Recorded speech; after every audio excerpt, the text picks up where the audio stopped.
Boa tarde a todos.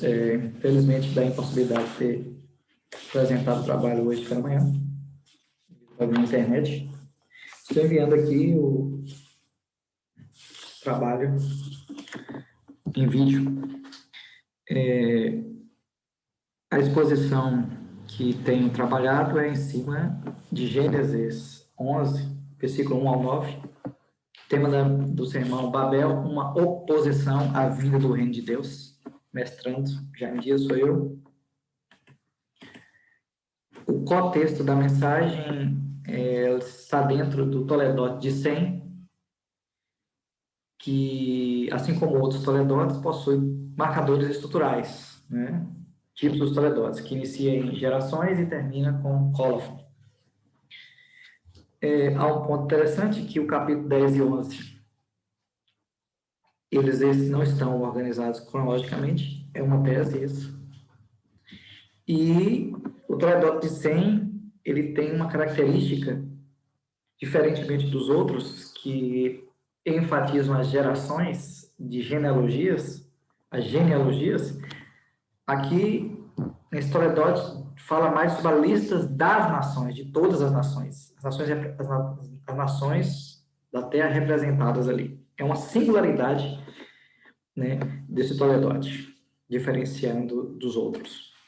A perícope de Gênesis 11, de 1 a 9. A perícope pode ser dividida em 4 pontos. Momento linguístico inicial, versículo 1. Projeto de cidade e da torre, versículo 2 a 4. Avaliação divina, versículo 5 a 6. E decisão divina, versículo 7 a 9. O gênero trata-se de uma narrativa. O cenário, essa história está dentro, essa narrativa está dentro de um contexto em que o autor o autor do livro já dizia que os homens falavam a mesma língua. Então, é um cenário que o mundo estava unificado na mesma língua. Análise do enredo.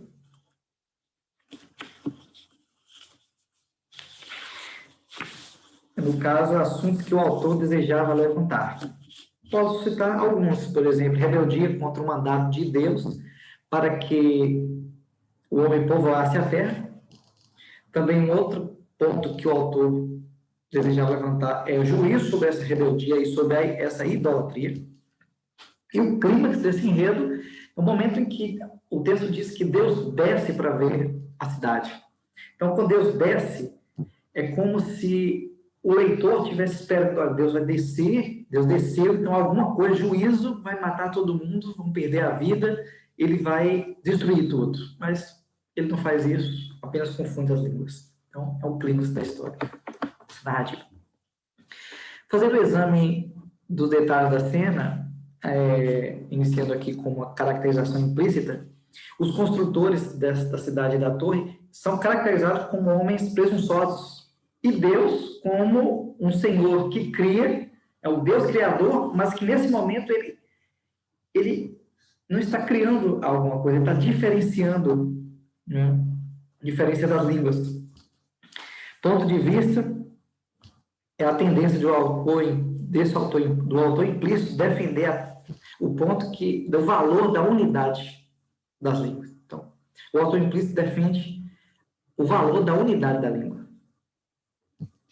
E sobre o diálogo, houve o diálogo entre os construtores, né, para o projeto da construção, e o diálogo entre Deus e o seu conselho da Trindade. Artifícios estilísticos, o principal é a ironia, em que no momento que Deus desce para ver a torre, de modo que os homens pensavam que era tão imponente aquela torre, mas Deus desce para ver de tão insignificante que ela é. Então, se torna uma ironia dentro do texto. A intenção comunicativa do autor é relatar o momento histórico em que há uma diferença das línguas entre os homens. Mas isso também será debatido dentro desse sermão, quais são os aspectos sobre isso. Se está falando de língua ou linguagem. Principais pontos de teologia bíblica. Primeiro ponto é a discussão sobre o surgimento de novas línguas. Dentro dessa perícope surge a ideia que, na leitura, que está iniciando ali o período em que houve uma divisão das línguas, a diferenciação das línguas das nações. Mas essa tese ela é debatida, não é? Defendida por alguns dizendo isso, e por outros que dizem que não. Não houve mudança de novas línguas ali.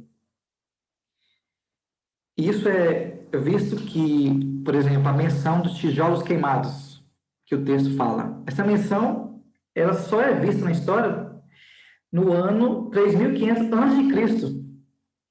E nesse momento já existiam nações de outras línguas. Então, essa tese, ela é fraca, baseado nesse estudo desses tijolos queimados. E o termo usado para a nova língua é, na verdade, nova linguagem. É o termo sapá, que significa linguagem, não termo lashon, que significa língua. Então, no próprio hebraico, já está dizendo ali que significa linguagem, não língua. É tanto que a Bíblia Revista e Atualizada, ela diz que ela traduz assim, uma só linguagem e uma maneira de falar. Ela não diz sobre que os homens falavam naquele período, né, uma língua, mas é uma linguagem. A proposta de diferenciação da linguagem, nós podemos ter três propostas aqui. A primeira proposta é que as línguas já eram diferentes, mas entendíveis. Por exemplo, temos espanhol e português. São diferentes, mas são entendíveis. 90% ali parecido, então são entendíveis. Então, a primeira proposta eram diferentes, mas eram entendíveis. E após Babel, aquilo se tornou confuso, se tornou bastante diferente uma língua da outra. A segunda proposta é que os estudiosos dizem que Gênesis 10 e 11 não são estruturados cronologicamente. E a terceira proposta é que a explicação de que as pessoas falam línguas diferentes é problemática. O que quer dizer isso? É que se você concordar que ali houve a diferenciação das línguas, causa um problema, porque o versículo 10 e 11 não vão estar coerentes, né? Outro ponto que surge é Babel e Pentecostes. Se você pegar alguns artigos, alguns livros, vão tecer alguns paralelos entre Babel e Pentecostes, dizendo que Pentecostes houve uma reversão da maldição de Babel. Mas isso não é evidente e não é certo dizer isso, porque se houvesse uma reversão, a partir de Pentecostes, os homens só falariam uma só língua, mas não falam. Outro ponto também é a expressão desçamos e confundamos. Quais as personagens envolvidas nesses verbos? Certamente a Trindade de Deus, o conselho dele, o conselho divino, assim como façamos a sua imagem e semelhança, abordado por outros estudiosos, que dizem que aquela expressão relaciona-se a Deus. Pregando a Cristo a partir do Velho Testamento. Então, 7 aspectos podem ser usados para ler esse sermão, para entender esse sermão, só que desses 7 aspectos, alguns não são evidenciados, não podem ser aplicados. Por exemplo, o caminho da progressão histórico-redentora não se aplica nesse sermão. O caminho da promessa e cumprimento também não se aplica. O caminho da tipologia também não se aplica, porque não é visto paralelo tipológico, correspondência, sombras, figuras relacionadas a Cristo. Não. O quarto, o caminho da analogia. A analogia também não se aplica, porque não há uma analogia de algo que aconteceu anteriormente ou posteriormente. O caminho dos termos longitudinais, pouco, né? Mas não vamos colocar aqui, porque não está bastante enfatizado na leitura e nesse estudo não vou evidenciar isso. O ponto 6, o caminho das referências do Novo Testamento. Há uma referência no Novo Testamento sobre um servo que diz que Deus criou todas as coisas, fez os povos para provar-se sobre a terra. Então, para serem espalhados. Essa referência, na verdade, ela não está falando de Cristo, mas ela está reforçando que o objetivo de Deus é espalhar os homens, povoar a terra. E caminho de referência do Novo Testamento serve para afirmar, para fundamentar o caminho do contraste que é usado por esse sermão. O caminho do contraste, onde Adão, Deus diz para ele ter filhos, para ele gerar, né, junto com Eva. Também está relacionado também ao contraste com Abraão, Deus diz, sai da tua terra, da tua parentela. Está relacionado também ao contraste com Noé e seus descendentes, para que encher a terra, e Cristo, que diz, no Mateus 28, e de fazer existir todas as nações. Então, há um contraste sobre esses servos e também, em especial, sobre Cristo. E há uma descontinuidade de Babel em relação às cabeças, especialmente de Cristo no Novo Testamento. E o que é mais evidente para esse tema do sermão é esse caminho do contraste. Recontextualização contemporânea.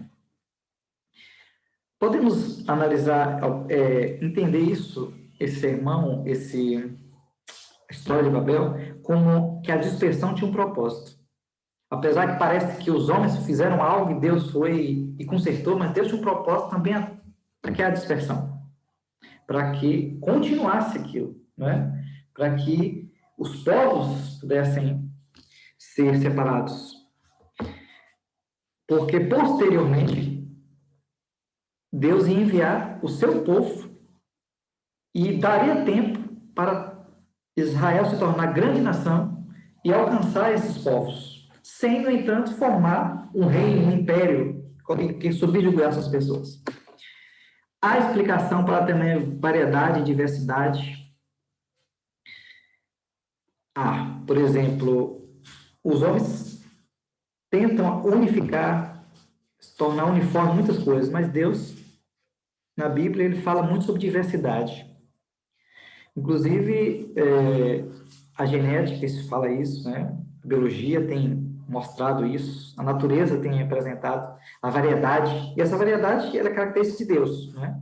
Há um artigo que fala assim que isso tem a ver com a imagem Dei, ou seja, é aquilo que nós temos relacionado a Deus, diversidade, variedade, né? Há multifacetas que a natureza pode se apresentar e também o homem relacionado a suas construções, seus projetos.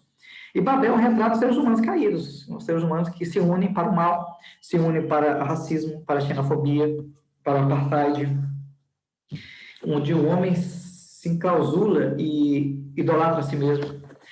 Babel é a interseção entre a história do homem caído, história da humanidade caída, Gênesis 3, e a interseção entre a história de um novo povo em Gênesis 12 em Abraão. Então, Deus tinha um propósito. Em ti serão benditas todas as nações. Então, a ligação desse sermão com Gênesis, e diante de toda a Bíblia, é em ti serão benditas todas as nações.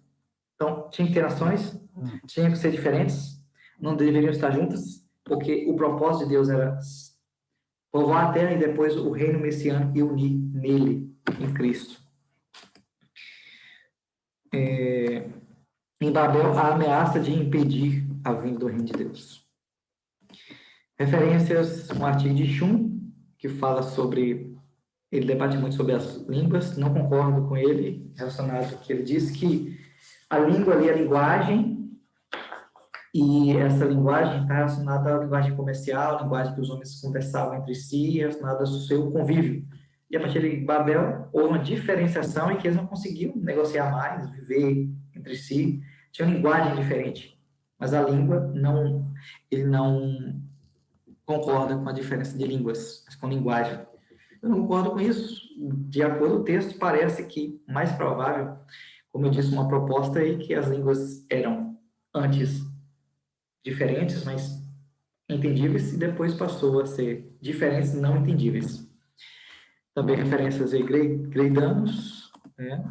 Um artigo de Parker, que faz uma comparação, né, de Babel e Pentecostes, e Soal também questiona, né, sobre a reversão ali que ocorreu, segundo ele, em Pentecostes, e o livro de interpretação do Pentateuco.